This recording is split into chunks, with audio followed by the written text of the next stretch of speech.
Il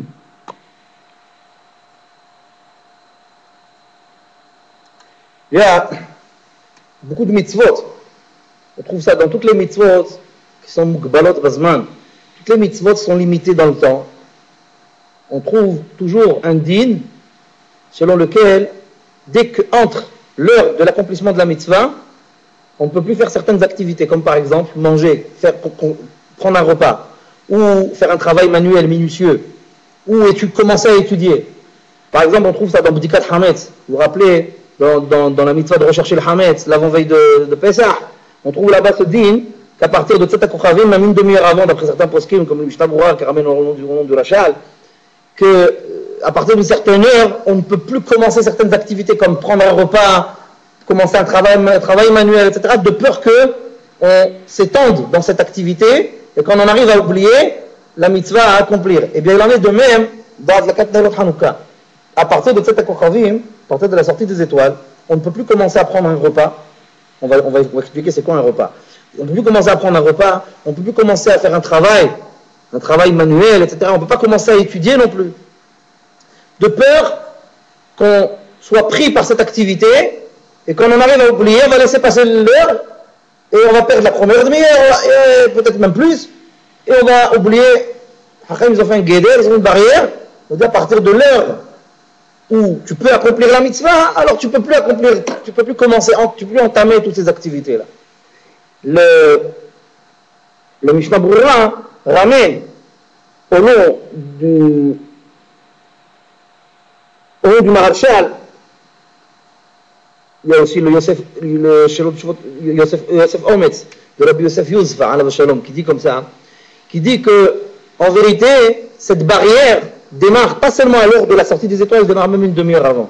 Ça veut dire que, imaginons dans mon exemple de tout à l'heure, l'heure de sortie des étoiles, c'est 17h40 par exemple, et là à partir de 17h10, il ne faudrait pas commencer à consommer un repas, bon, il faut avoir faim aussi à 5h de l'après-midi, mais bon, bref, il ne faut pas commencer à consommer un repas, ou à entamer un travail manuel, minutieux, etc. Étudier, par contre, ils sont d'accord qu'on arrête, on ne commence pas avant. Ça veut dire on peut commencer à étudier jusqu'à 17h40. Mais par contre, les autres activités, à partir d'une demi-heure avant la sortie des étoiles déjà, on n'entame pas un repas ou un travail manuel. Qu'est-ce que c'est un repas? Un repas dans la halakha, c'est toujours au-delà de kabetza de pain ou au-delà de kabetza de mezonot. Kabetza, c'est 2 fois kazaït. Kabetza, c'est 54 grammes. Kazaït, c'est 27 grammes. Kabetza, 54. Le double. Donc, au-delà de 54 grammes de pain ou au-delà de 54 grammes de pâtisserie mezonot, ça s'appelle dans la halakha un repas. Et donc, c'est ce type de repas, c'est cette quantité-là, donc cette quantité supérieure à kabetza de pain ou de mezonot, qu'on ne peut pas entamer déjà une demi-heure avant la Tzita Kochavim, une demi-heure avant la sortie des étoiles, de peur qu'on en arrive à oublier Nerot Hanouka. D'accord? Travail, c'est quoi un travail? C'est un travail surtout manuel. Faire la vaisselle ou cuisiner, ça s'appelle pas un travail.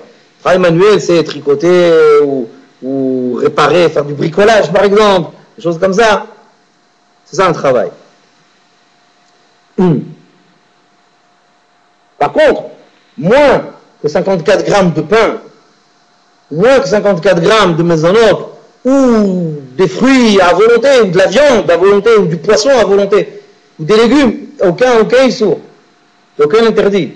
Il faut faire ta'anit, on n'a pas dit qu'il faut faire ta'anit, on a dit qu'il faut jeûner. Simplement, on a dit qu'il faut se limiter pour ne pas risquer d'oublier le hiouf de l'allumage. Et regardez un point intéressant. On vient de dire qu'à partir d'une demi-heure avant la sortie des étoiles, on ne doit pas entamer un repas. Un repas. Mais non. Imaginons, la femme et les enfants sont à la maison. La nuit, la sortie des étoiles, c'est à 6h moins 20. La femme et les enfants sont à 5h, ils sont à la maison. Ils ont faim, ils veulent manger kabetza et plus. Ils veulent manger du pain, ils veulent manger des mezonot, ils veulent manger plus que kabetza même. Est-ce qu'on va dire qu'étant donné que Nerot Hanouka, c'est Adlakat Ner Ish ou Beto, c'est l'allumage de Hanouka concerne le foyer entier. Donc est-ce qu'on va dire qu'étant donné que le mari n'est pas encore rentré, il va venir, il va arriver à 5h30, il va arriver. Oui. Est-ce qu'on va dire que puisque le mari qui va être celui qui va allumer, étant donné que puisque lui il n'est pas encore arrivé à la maison, est-ce que ça condamne tout le foyer, est-ce que ça restreint tout le foyer à ne pas consommer un repas, ou on va dire non, ça concerne que celui qui va allumer? Vous avez compris ma question? Ma question c'est comme ça. Je répète. On vient de voir une restriction selon laquelle une demi-heure avant la sortie des étoiles, tu ne peux pas entamer un repas. Maintenant, d'une part, l'allumage de Hanouka concerne tout le foyer. Ouais. Et imaginons un cas où les membres du foyer, excepté le mari, les membres du foyer sont tous là avant la sortie des étoiles. Le mari va arriver à temps, il va arriver à temps pour la sortie des étoiles, mais il n'est pas encore là. Est-ce que ça restreint tout le foyer à ne pas entamer un repas, ou alors non? On va dire que ça restreint uniquement celui qui va allumer, c'est-à-dire le mari. Vous avez compris la question? C'est clair là ou là je la refais? C'est clair la question? Ça veut dire en clair, la femme et les enfants qui sont là à 5h de l'après-midi, à 5h10, 5h15, ils sont là. Est-ce qu'ils peuvent entamer un repas? Et de toute façon, c'est pas nous qui allons allumer, c'est le papa, c'est le mari. Il va arriver dans un quart d'heure, 20 minutes, il va être là. Est-ce que nous, on peut entamer un repas parce que c'est pas nous qui allons concrètement allumer? Ou alors on va dire non, puisque c'est tout le foyer, alors nous aussi on ne peut pas entamer de repas au même titre que lui-même. Vous avez compris la question? Est-ce que c'est comme ça? Est-ce que c'est comme ça? Alors regardez. Il y a Nahalat Sevi dans la Khot Mila, qui a un cas similaire là-bas. Là-bas, il y a un halakha, dans les halakhot Mila, dans les halakhot relatives à la circoncision, il y a une halakha selon laquelle le papa de l'enfant, le jour de la Mila, ne peut pas entamer un repas avant la Mila. Il ne peut pas faire un repas, consommer un repas. Il peut consommer ce qu'il veut, des petites choses comme ça, mais il ne peut pas entamer un repas tant qu'il n'y a pas eu la Mila de son fils. Le jour de la Mila. Le jour de la Mila, il ne peut pas entamer un repas, se mettre à table, manger plus que 4 betsa de pain, plus que 4 betsa de maisonnote, tant qu'il n'a pas fait la Mila de son fils. Et là-bas, le Nahalat Sevi précise,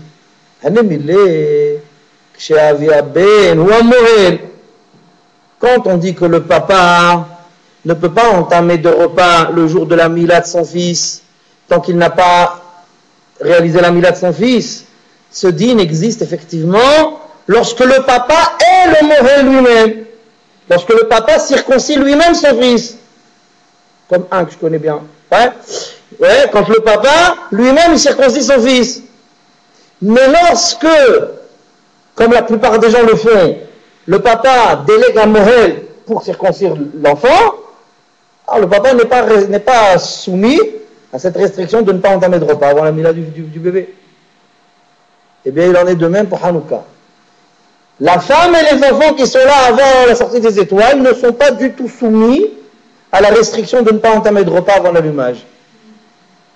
Ils peuvent faire ce qu'ils veulent, ils mangent comme ils veulent. Pourquoi? Parce que leur chalia, c'est le papa. Leur délégué, c'est le mari. Lui, il est soumis. Lui, il n'est pas soumis à ça. C'est comme ça que ça marche. Comme pour la Mila.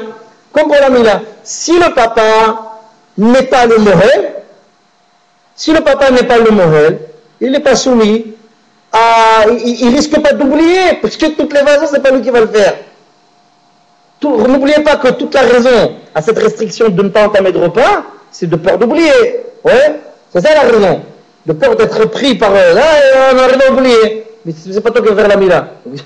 Ça change rien. Donc il peut manger comme il veut. Le mohel, par contre, oui, il faut qu'il fasse attention. Mais par contre, si le papa est lui aussi le mohel, là oui, effectivement, ça change tout. Là, effectivement, il est soumis à cette restriction de ne pas entamer de repas, plus de kabetza de pain ou de maisonnote avant la mila, oui, effectivement. Et bien, il en est de même dans Hanouka, les membres du foyer qui ne vont pas eux-mêmes allumer, la femme, les enfants, etc., ça va être le mari, le papa qui va allumer, la femme et les enfants du foyer ne sont pas soumis à cette restriction de ne pas entamer de repas une demi-heure avant la sortie des étoiles. Ça ne concerne que le mari. Dans le cas, bien entendu, je parle dans une situation ordinaire, où c'est le mari qui va venir à l'heure allumer. D'accord? Si on parle maintenant que le mari, comme on va voir tout de suite, Mais le mari n'est pas là, il est en voyage, en déplacement, ça va être la femme qui va allumer. Dans ce cas-là, c'est différent. La femme, elle est... Vous avez compris quoi, c'est logique. La femme, elle prend toutes les restrictions.